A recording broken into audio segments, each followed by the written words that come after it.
Hola, ¿qué tal amigos? Otra vez estamos aquí en estos podcasts de UTIPEC, dirigidos no solamente a nuestros afiliados, sino a sus familias y al público en general, porque necesitamos poner en nuestra agenda los temas importantes del país. Hemos venido haciendo una defensa férrea de la industria de los hidrocarburos porque no es solamente fuente de empleo para nuestros afiliados, sino que es patrimonio de todos los colombianos. Hoy lo estamos viviendo ante la inminente escasez de gas natural que va a encarecer nuestro servicio público de gas combustible, que va a encarecer la energía eléctrica, ante el encarecimiento de los combustibles líquidos que nos afectan mediante la inflación a todos, pero también ante la pérdida de productividad del país y por lo tanto que afectan el empleo. Todas esas cosas son relevantes y por eso todos tenemos que estar enterados. Y en estos espacios siempre con invitados supremamente especiales, de alto nivel, gente que realmente nos aporta la comprensión y el conocimiento en todos estos temas. Hoy con un tema súper relevante, el plástico.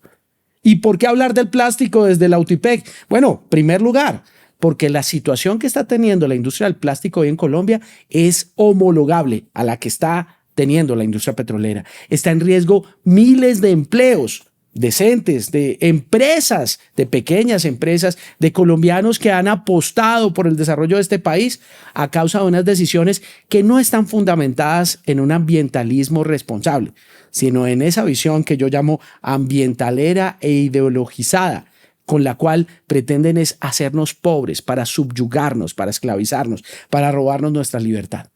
Pero pues no quiero hacer más preámbulos, quiero saludar a Cristian Halaby. Cristian, muy buenas tardes, días o noches, según nos estén viendo allá en el lugar donde están nuestros seguidores. Cristian es un hombre muy interesante, diría yo. Tengo que empezar diciendo que es un empresario colombiano, lo cual me amerita toda la admiración.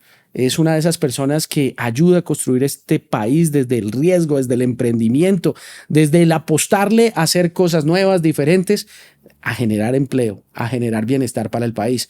Pero además es un líder que preside la Cámara Ambiental del Plástico, que además también es un líder contundente, clave en la agremiación desde la mesa de productividad de empleo, donde no solamente empresas, sino sindicatos hemos estado reunidos construyendo alternativas frente a las propuestas de política que tiene el país. Él además hace parte también de la Junta Directiva de ACOPI.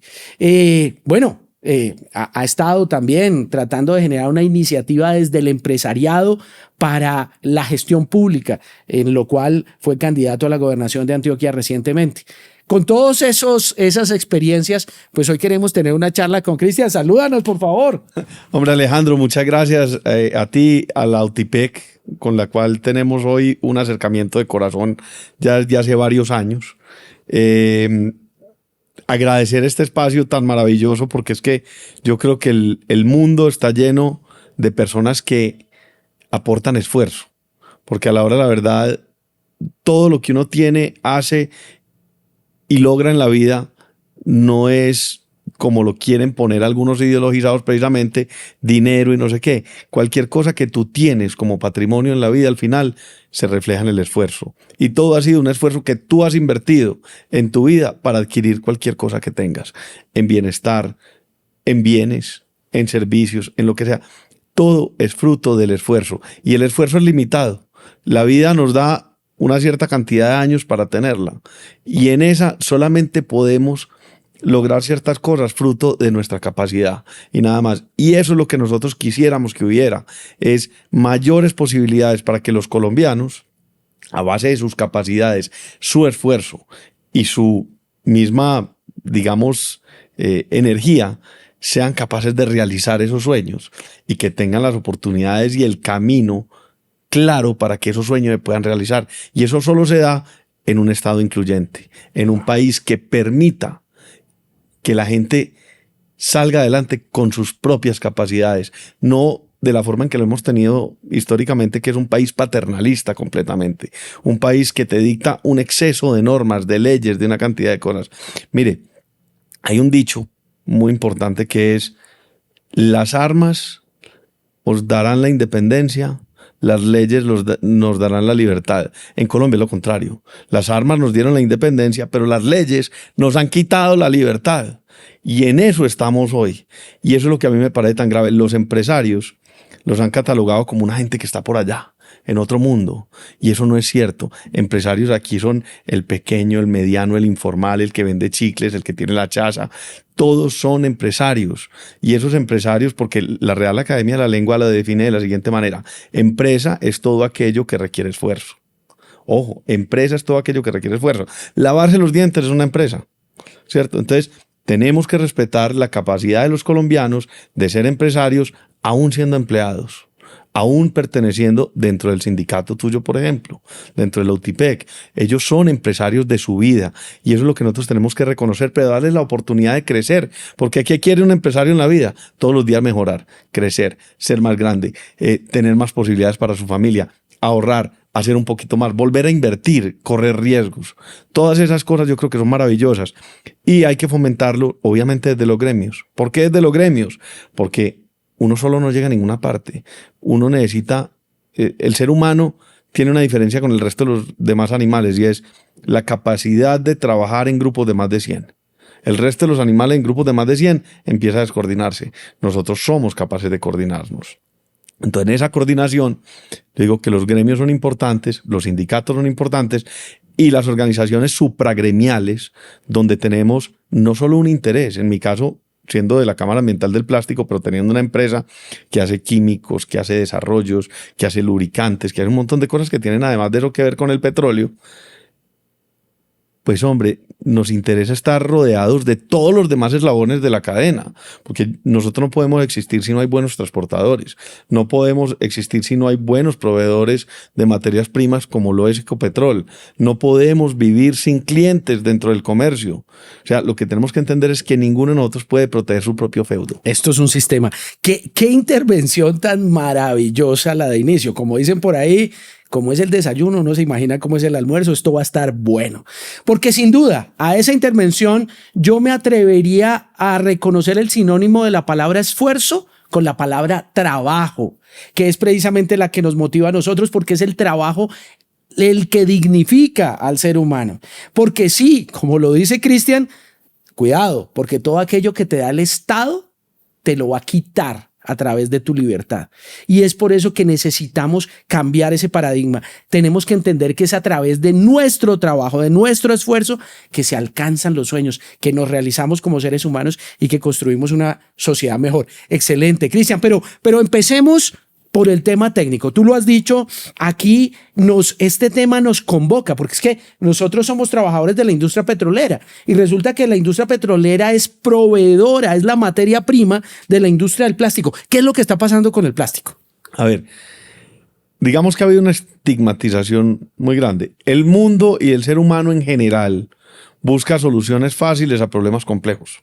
O sea, esa es la forma más fácil de resolver. Lo natural. Sí, o sea, resolvamos esto de esta forma. Entonces, me encontré una bolsa plástica en un río no sé dónde. No, pues prohibamos el plástico.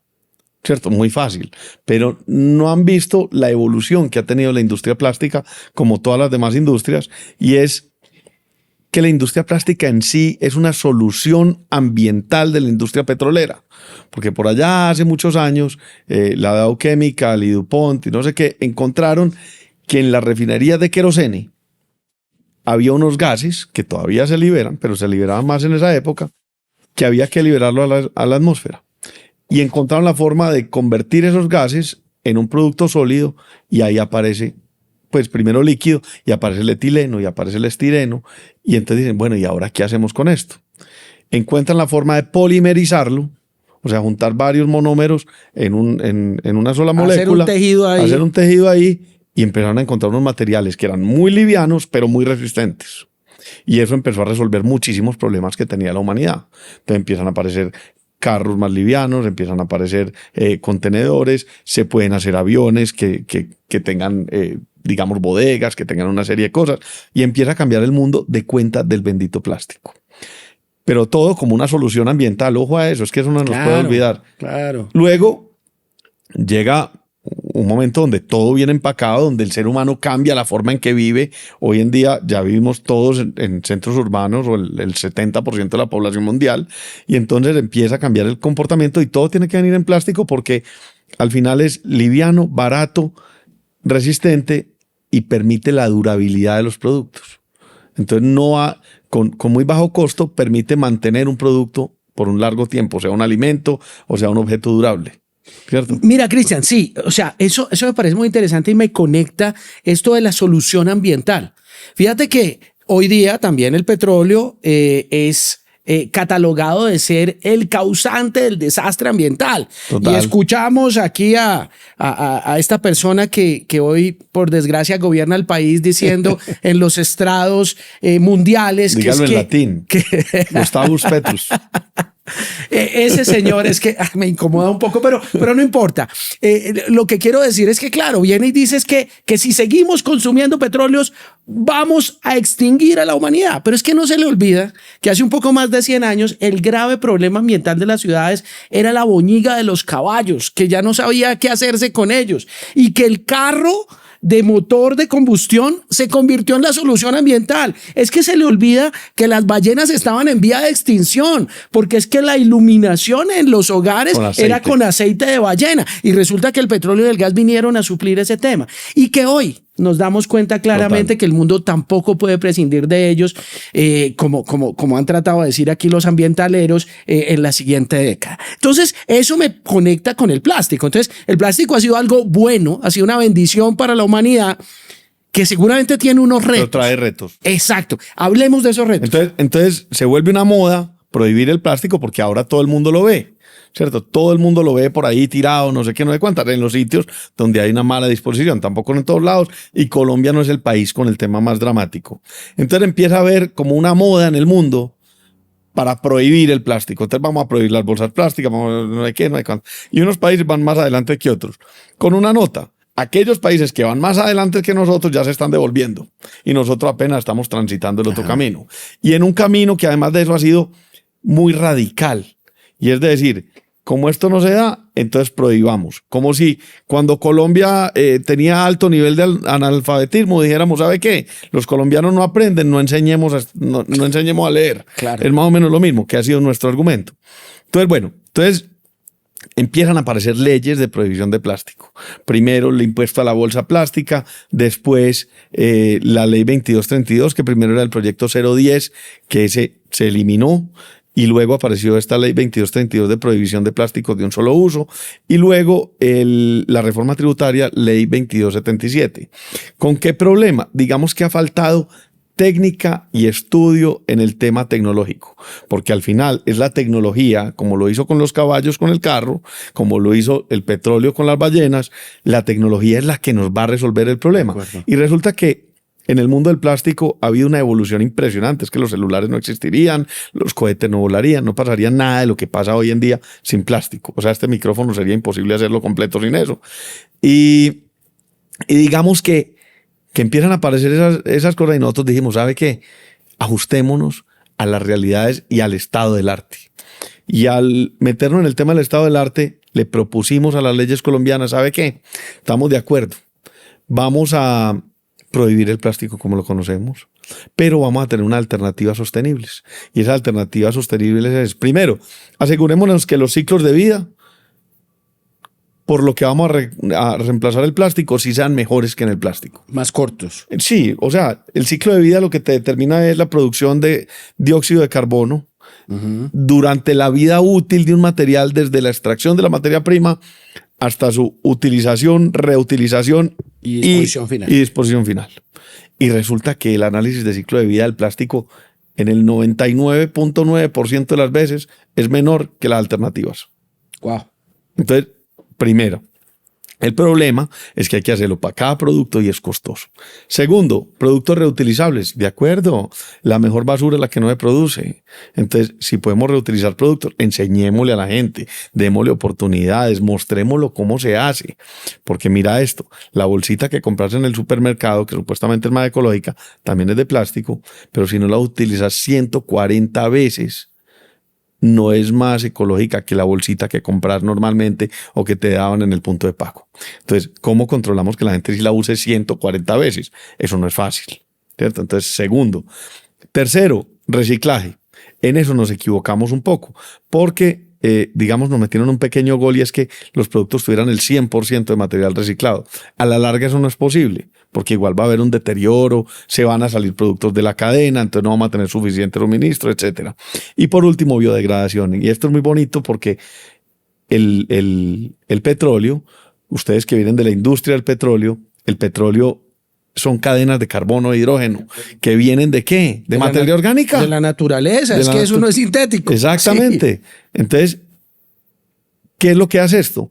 Esto lo que hace estas nuevas tecnologías es acelerar el proceso de biodegradación del plástico en un sitio de disposición final, volviéndolo a sus propiedades originales de hace millones de años, cuando eran todavía ballenas, plancton, dinosaurios, etcétera, etcétera, etcétera. Déjame parafrasear eso para mi comprensión y para quienes nos están siguiendo en este momento. Lo que estamos diciendo es que, tal cual como lo dices, el petróleo se origina en la materia orgánica. Son microorganismos, millones de microorganismos, animales y vegetales que recordando a aquellas personas indeseables, pero bueno, que se sepultaron en el fondo de los océanos, estuvieron allí bajo condiciones de presión y temperatura especiales, se convirtieron en esas cadenas, en esas moléculas de carbono e hidrógeno que hoy son el petróleo y el gas. Lo que se hace cuando se lleva a una refinería es que se hacen unos tejidos, voy a decirlo de manera muy pedagógica, con esas moléculas que salen de ahí, con el etileno, y de ahí se construye el plástico. Y se hace un tejido tan bueno que se demora muchísimos años en volver naturalmente a su posición. Pero lo que nos estás diciendo hoy es que la tecnología ya permite hacer que ese tejido se pueda volver muchísimo más rápido al origen, es decir, hacer una materia orgánica tradicional. Y eso, ¿en cuánto tiempo acorta eso? ¿Cómo efectivamente, pasa eso? Lo que esto hace es, o sea, nosotros le quitamos toda la permeabilidad a las cadenas de carbono e hidrógeno, volviéndole ese plástico.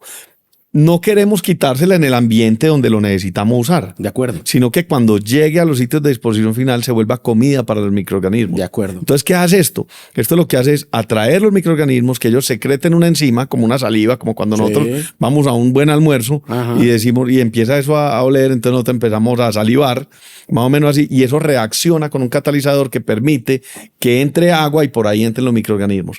Y bajamos la biodegradación del plástico de entre 500 a 1000 años, entre 1 y 5. Wow. Permitiendo, eso sí, permitiendo que siga existiendo el ciclo de reciclabilidad, porque esto no reacciona ni con el aire, ni con la luz solar, ni con las fuerzas tensiles, solamente con los microorganismos que están en los sitios de disposición final. Miren, esto es súper poderoso lo que estamos diciendo. Hay dos caminos en la vida. Uno, el fácil y el mediocre, prohibamos. Otro, el creativo, el innovador, el que trae tecnología y el que dice, venga, espere que esto lo podemos resolver. Igual, miren, en el petróleo que hoy ha sido tan estigmatizado, recordemos, el problema no es el petróleo, el problema es el CO2 que se genera. Pero claro que hay mecanismos a través de los cuales podemos controlar eso. Podemos seguir haciendo uso de la energía y de los beneficios que nos da, pero controlando el impacto adverso que eso puede tener. Y esto es lo mismo que estamos viendo entonces en el tema del plástico. Por eso entonces es que uno puede llegar a la conclusión de que si se adoptan estas tecnologías, no tendríamos que prescindir de los beneficios del plástico. Pero hoy en Colombia, con este marco normativo que ya nos has citado, ¿eso es posible o qué hay que hacer? La ley 2232 lo trae, ¿cierto? Y luego sale una resolución, que es la 803, esa resolución del Ministerio de Medio Ambiente, que tiene unos paradigmas. Entonces, por ejemplo, la ley dice, el producto se debe biodegradar 50% en 3 años, 85% en 4.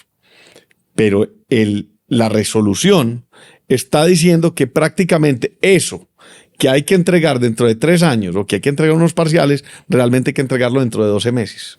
Entonces lo vuelve imposible de cumplir porque la ley no se puede extrapolar.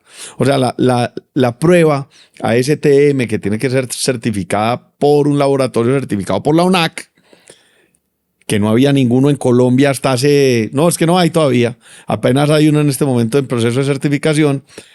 Pues entonces no vamos a tener tiempo suficiente para demostrar lo que está dentro de la ley y lo que ya estamos cumpliendo. Okay. Eso es lo que pone en camisa de 11 varas a los comerciantes, a los fabricantes, a 150.000 empleos de la industria del plástico. Esa era la siguiente pregunta. ¿Esto qué impacto tiene? 150.000 familias que hoy tienen empleo decente, que hoy tienen una vinculación al sistema de seguridad social, que están en riesgo a causa de esa resolución, según estoy entendiendo. Sí. Porque lo que se necesitaría entonces es redimensionar los plazos y ajustar todo el sistema para verificar el cumplimiento. Yo tengo que ser muy coherente con las cosas y hemos tenido una conversación con la ministra donde le hemos dicho, vea, señora ministra, Colombia es el primer país del mundo que podría hacer que todos sus plásticos sean reciclados, reutilizables, biodegradables. Primer país del mundo. Pero necesitamos ajustar la resolución para que la gente pueda cumplir sin miedo. ¿Cierto? O sea, necesitamos ajustar, pero no queremos que la quiten, nosotros no queremos eliminar la ley, nosotros no queremos devolvernos, nosotros no queremos nada de eso. Nosotros lo que queremos es que la gente pueda cumplir con los plazos que se necesitan y que seamos coherentes con que la reglamentación salió 1 año y medio tarde, que no ha habido tiempo para ajustarnos y que adicionalmente no había el vehículo. Ya hoy tenemos laboratorio en el exterior donde estamos mandando a hacer pruebas, pero el año entrante no vamos a tener más que unos parciales para mostrar. Entonces, si nos exigen un resultado final que no está dentro de la ley, pero está dentro de la resolución o dentro de la mente de algunos funcionarios, podría ser, pues hombre, entonces no vamos a poder cumplir y esos 150.000 trabajadores van a quedar por fuera. ¿Qué es lo más grave? Que esos 150.000 trabajadores están en 6.500 pequeñas empresas de plástico que están en Colombia. O sea, claro, hay unas grandes, hay unas medianas, habemos unos que nos sabemos defender más, pero los pequeños, los medianos, aquel que compró una casa, no sé, en el barrio La Pradera hace 30 años, le tumbó las paredes por dentro, metió unas máquinas extrusoras y lleva todo este tiempo trabajando y tiene 12 empleados. Esa persona no tiene tiempo de estar buscando normativas y cosas. Entonces lo que están haciendo es 2 cosas. Una, o desmoralizando a la gente, generando un problema ambiental muy teso mientras la gente se cambia a otros materiales que consumen 7-8 veces más energía, 7-8 veces más agua, generan mucha más huella de carbono, etcétera, etcétera, etcétera. Pero a la vez están matando unos empresarios, unos emprendedores, una gente que ha manejado unas familias y un comercio de una forma muy importante. Y hay otros que se están yendo a la informalidad. Claro. Entonces, claro, aquí empieza a pulular la venta sin IVA de algunas cosas, empieza a pulular la importación y el contrabando de productos que van a unos mercados que son muy difíciles de controlar. En vez de ayudar y decir, venga, los voy a coger de la mano y los voy a volver biodegradables, reutilizables y reciclables a todos. No, los voy a sancionar si no cumplen. No, sin duda alguna hay un grave riesgo. Vemos que hay un camino que es la modificación de esa resolución. Seguiremos apoyando las iniciativas de la Cámara Ambiental del Plástico y de todas las agremiaciones vinculadas, digamos, a este sector de la economía para cambiar esto. Es más, respecto al tema de los trabajadores, quiero contarle a nuestros seguidores que hace unos días, sentados con la Confederación de Trabajadores de Colombia y con un grupo muy importante de organizaciones sindicales del sector del plástico, la UTIPEC también se hizo suscriptora de una queja ante la Organización Internacional del Trabajo, precisamente advirtiendo este enorme riesgo. Es que miren, cuando uno habla de que en Colombia hay solamente 23 o 24 millones de personas ocupadas, pero que de esas cerca del 50% tienen un empleo decente, es decir, ya nos bajamos a 11 algo, y vemos ahora que aquí hay 150.000 empleos en riesgo, pues vemos que esto es un fragmento importante del empleo decente en Colombia que se perdería por una posición obtusa en lugar de que sea constructiva y que nos lleve a resolver esto. Pero yo quiero... Pues todo va más allá. Esto va más allá en el tema de la industria petrolera, muchísimo más allá, porque es que la industria petrolera y petroquímica en Colombia es demasiado importante. La planta de Ecopetrol de polietileno es interesantísima. Hace varios años venimos trabajando con ello en hacer que sus resinas sean biodegradables. Hemos tenido un freno durante estos últimos años, vaya uno a saber por qué. Hemos tenido un trabajo interesante de lo que hace Esentia también de Ecopetrol. Adicionalmente a eso hay una gran industria petroquímica que le compra a Colombia. Y ojo, las utilidades de esas empresas al final se reflejan en carreteras, en escuelas, en una cantidad de cosas que son demasiado valiosas. Entonces, eso hay que cuidarlo. Sí, es que es el patrimonio de todos los colombianos. Súper importante ese aporte porque sí, esto no es un problema a los trabajadores ahora del plástico, a los trabajadores de hidrocarburos, Son lo sino que es mismo. nuestro patrimonio, por Dios, claro. Es que sin esas empresas pequeñas que hoy pagan impuestos, ya sea que se vayan a la informalidad o porque desaparezcan, pues entonces el Estado no va a tener con qué cumplir sus funciones básicas y todos vamos a ser afectados, sin duda alguna. Pero yo quiero pasarme a otro tema que me parece supremamente importante y que nos toca también a todos, que es la conciencia. Y yo quiero abordarlo desde dos temas. Uno que ya Cristian mencionó, y es eso de que alternativas generan un impacto 7 u 8 veces mayor en el uso de recursos y energía. Yo quiero que Cristian nos hable un poco más de eso. Y de otra cosa que escuché también en un escenario como este, en el que alguien me decía, Alejandro, pero es que la culpa de que el plástico aparezca en la barriga de un pez en el océano no es del plástico, es de nosotros los seres humanos que no tenemos la cultura apropiada. Hablemos de esos dos temas. Bueno, te lo voy a dividir en dos partes. Lo primero, conciencia. Entonces, conciencia es una, pero también conciencia. Conocimiento. Conocimiento, o sea, conocimiento y no ideología y no qué se me ocurrió y qué pienso, ¿cierto? Estudiemos un poquito. Las alternativas. Yo soy un amante de todos los materiales. Existen por algún motivo, porque el mercado lo necesita, porque la forma en que el ser humano vive lo necesita. Hay materiales. Mire, hombre, mi familia toda la vida fue textilera y fuimos textileros de las fibras sintéticas acrílicas, también derivadas del petróleo, que se usaban mucho para hacer suéteres. Hoy en día ese mercado es chiquitico. Se ha extinguido porque hace mucho calor, porque ya no está de moda, porque hay que aceptar, se extinguió el negocio, a mí me tocó cerrar la empresa. ¿Qué se va a hacer, pues? ¿Sí o no? Pero hay cosas que el mercado la necesita y la necesita porque son eficientes. Entonces, el Estado no debemos tocar demasiado esas eficiencias.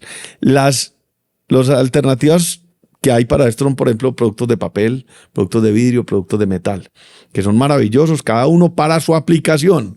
Pero reemplazar, por ejemplo, una bolsa de punto de pago de plástico por de papel, implica, que ya hoy lo están haciendo grandes superficies, sí, cadenas muy conocidas. Pero eso qué implica? Que una bolsita que pesaba 10 gramos, ahora pesa 90 gramos. Lo que quiere decir que en su transporte, en su manejo, ya consumió 9 veces más energía.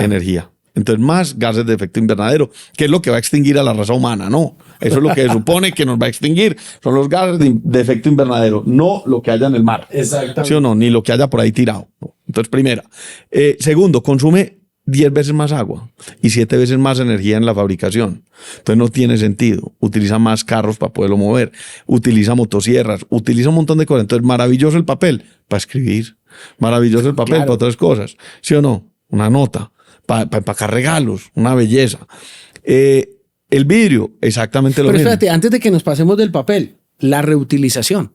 Ah, bueno, total. Eso también es clave. Es mucho más difícil de reciclar. Claro. No se puede reciclar para las mismas cosas, no tiene tantos ciclos. O sea, tiene una serie de cosas que lo más. ¿En qué gana? En que es más biodegradable. Más rápido. Y entonces lo que estamos haciendo es igualándolo con estas nuevas tecnologías. Okay. Bueno, yo no me imagino uno escribiendo en una bolsa plástica. Como tampoco creo que debíamos empacar en bolsas de papel. Ajá, bueno, eso lo veo pues como por ese lado. El vidrio tiene un consumo energético altísimo. Y adicionalmente, por ejemplo, en Colombia, pues ya la única planta es la de Zipaquirá, ya no está ni siquiera Peldar. Entonces, botella de vidrio que sea reciclable, porque ese sí es reciclable eternamente, que haya que reciclar, hay que traerla desde Medellín, desde Pasto, desde todos lados, hasta Zipaquirá. ¿Cuánta energía, cuánto combustible consume eso?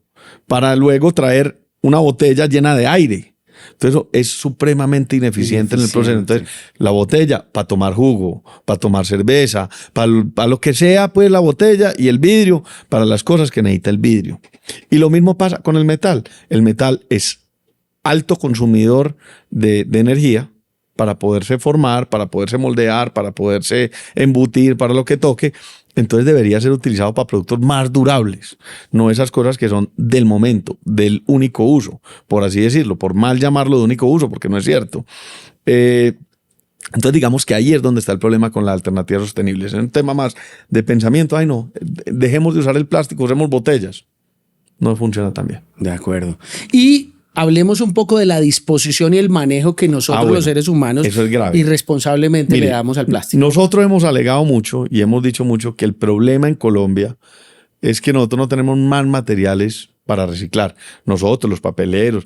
¿Por qué? Porque el sistema de recolección de basuras está basado en un concepto de tonelada recogida, transportada y kilómetros recorridos. Por eso le pagan a la gente. Por eso le pagan. Entonces, usted se para muy juicioso en sus bolsas plásticas en la casa y dice, aquí van lo orgánico, aquí van los plásticos, aquí van no sé qué, y coge el carro de basura y ¡pum! Todo junto. ¿Por qué? Porque a ellos el incentivo es llevar kilos y transportarlos lo más que puedan. Punto. Entonces, aquí lo que hay que hacer en el futuro es una ley de separación en la fuente con un sistema de recolección y unos temas de garrote y zanahoria para la gente, para que la gente pueda separar y tenga un incentivo si separa y tenga una multa si no lo hace. Eso ya lo hicieron los países desarrollados. O sea, eso es viable, eso no es cuento. Hombre, eso ya lo hicieron en todos lados, eso ya lo hizo Suecia, eso ya lo hizo Luxemburgo. Ah, sí, que es que eran más desarrollados. Sí, pero algún día empezaron. O sea, Corea hace 60 años era como Colombia y hoy en día tiene el sistema de reciclaje más avanzado del mundo y tiene uno de los PIB per cápita más avanzados del mundo. Ojo a esto, Suecia importa al año 300.000 toneladas de basura. Importa. Y le pagan por recibirlas. ¿Y qué hace? Tiene unos hornos incineradores. Esos hornos incineradores lo que hacen es generar energía, pero en una parte electricidad y otra parte agua caliente. Entonces, como allá hace tanto frío, entonces en tu casa te conectan agua caliente para los calentadores, una red municipal de agua caliente, teléfono, luz, agua. Hermano, y listo. Y entonces ellos les regalan la basura, ellos la queman, le sale la energía prácticamente gratis y suministran agua caliente. O sea, esto es un tema de organización, de eficiencia y además de eso esto le daría mucho espacio a los recicladores de oficio. Nosotros calculamos que si hubiera una buena ley de recolección en la fuente, de separación en la fuente y recolección, incluyéramos a los recicladores de oficio, podríamos llegar a generar hasta 350.000 empleos nuevos en Colombia. Qué interesante esas dos perspectivas, ¿no? La prohibición y destrucción, o más bien la innovación, la creatividad y la generación de valor, de empleo, de oportunidades. Cristian Halabi, una persona muy interesante, pero yo no me quiero ir de este espacio sin hablar de algo que estuvimos conversando antes del inicio y es, Cristian, yo me sigo rascando la cabeza literalmente. ¿Cómo así que un empresario colombiano en medio de la situación tan brava que está viviendo este país está creando una nueva empresa? Hábleme de eso. Hombre, yo creo que hay épocas donde la gente se dedica a llorar y hay otros que tenemos que hacer pañuelos, hermano. Digamos que irnos a la retaguardia, escondernos no es una solución. Yo creo que este país lo hemos luchado, lo hemos sufrido también, pero tiene cosas maravillosas y hay que seguir peleando por él. Yo creo que aquí todavía hay oportunidades y la mala hora tiene que pasar. Lo que estamos viviendo, Alejandro, y esto puede no ser popular, lo que nosotros estamos viviendo con este gobierno hoy no es la causa, es la consecuencia de 214 años de gobiernos extractivos, de gobiernos que no han sido pro empresa realmente. Con algunos pequeños paréntesis puede haber habido, pero realmente no ha sido el país que diga, este es el país de la inversión, este es el país de los empresarios, este es el país de los emprendedores. Este es el país paternalista, extractivo, que llena de impuestos a la gente y que además de eso lo único que hace es volver más grande el Estado central. Y esto ha sido una constante. Yo estoy convencido de que eso va a cambiar. No sé si en 2 años, no sé si en 4, no sé cuándo, pero eso tiene que cambiar porque esto no aguanta más. Y mientras tanto, yo creo que nosotros tenemos que apostarle. Nosotros realmente como organización, VIXA, la organización que nosotros tenemos de trabajo, de compañeros, de asociados y de socios, estamos convencidos de que hay que hacer más y por eso estamos en este momento haciendo una inversión importante en Cartagena, para exportar producto colombiano, para exportar lubricantes, para exportar productos químicos de tratamiento de superficies metálicas, para exportar plásticos, porque estamos convencidos de su utilidad, eso sí, biodegradables. Estamos haciendo la tarea a nuestro ritmo, como pequeños y medianos empresarios, cómo podemos hacerlo, pero convencidos de que esto es dándole, que esto es para adelante y que mercados existen y que Colombia tiene muchas posibilidades, pero si nosotros nos echamos al dolor, hermano, Colombia ahí sí no tiene ninguna posibilidad. Este país lo sacamos adelante entre todos. Cristian, muchas gracias. Esta última intervención es poderosa. Nuestros afiliados saben que uno de los elementos fundamentales de nuestro manifiesto filosófico en UTIPEC es que nosotros vemos oportunidades donde otros ven problemas. Y es de esto de lo que se trata, de mantener viva la fe y la esperanza. Claro que estamos viviendo momentos difíciles. Claro que cuando vemos miles de nuestros colegas que han perdido su empleo, nos entristecemos. Claro que cuando vemos cómo se están afectando las inversiones en nuestro sector, estamos preocupados. Pero más que preocuparnos, nos ocupamos en lo que será nuestro futuro. Porque aunque no veamos muchas expectativas en este gobierno, nosotros también creemos que la noche oscura en la que estamos va a pasar. Y lo peor que nos podría pasar es no haber aprendido la lección, sino que tendremos entonces que ser parte de una propuesta distinta, de la construcción de un país que sea capaz de verdad desde el diálogo social sincero y constructivo, de la construcción de la paz laboral que ha hecho esta organización, que podamos, trabajadores, empresarios, juntos como una sola fuerza que impulsa el desarrollo de nuestro país, darle una oportunidad a nuestras siguientes generaciones de tener una nación de la que se sientan orgullosos. Así que gracias de nuevo. Yo creo que dejamos a nuestros seguidores con un mensaje de esperanza, que no somos los únicos que estamos batallando en defensa del patrimonio de todos los colombianos, sino que somos más y que unidos podemos lograrlo. Cristian, despídenos. Yo te quiero dejar con una palabra de la cual yo me enamoré, y es la ciudadanización. Por ahí hay un articulito que escribí hace un tiempo sobre eso, y es la ciudadanización, y es la participación de nosotros como ciudadanos en todas las esferas de la vida social, política y económica del país. Porque nosotros como ciudadanos al final somos los dueños del poder y deberíamos serlo y entenderlo, que nosotros no tenemos jefes, nosotros somos los jefes como ciudadanos, y como ciudadanos nosotros tenemos que luchar por nuestra familia, nuestra casa, nuestros compañeros, nuestros colaboradores, nuestra región, nuestro país, y que no nos podemos dar por vencido. Pero eso solo lo logramos como ciudadanos, si somos buenos ciudadanos y si nos empoderamos de nosotros mismos y de nuestras capacidades para salir adelante. Los colombianos somos berracos. Ciudadanía activa. No me puedo ir sin dar fe de esto que está diciendo Cristian. Eso fue lo que nos pasó hace 13 años. Los trabajadores de esta industria, que tradicionalmente éramos representados por una minoría recalcitrante que más bien destruía empresas, dijimos, no puede ser más así. Salimos de nuestra pasividad y hemos construido 13 años de paz laboral, de los cuales nos sentimos orgullosos y queremos contarle al país, porque esto tiene que suceder en todos los sectores de la economía. Muchas gracias por estar con nosotros una vez más. Seguiremos con ustedes trayendo estos espacios de conversación, de reflexión, de crecimiento, pero sobre todo de empoderamiento para recuperar nuestro país, para hacer que nuestros sueños y los de nuestras familias sean una realidad gracias al trabajo honesto y decidido de cada uno de nosotros. Un abrazo cordial. UTIPEC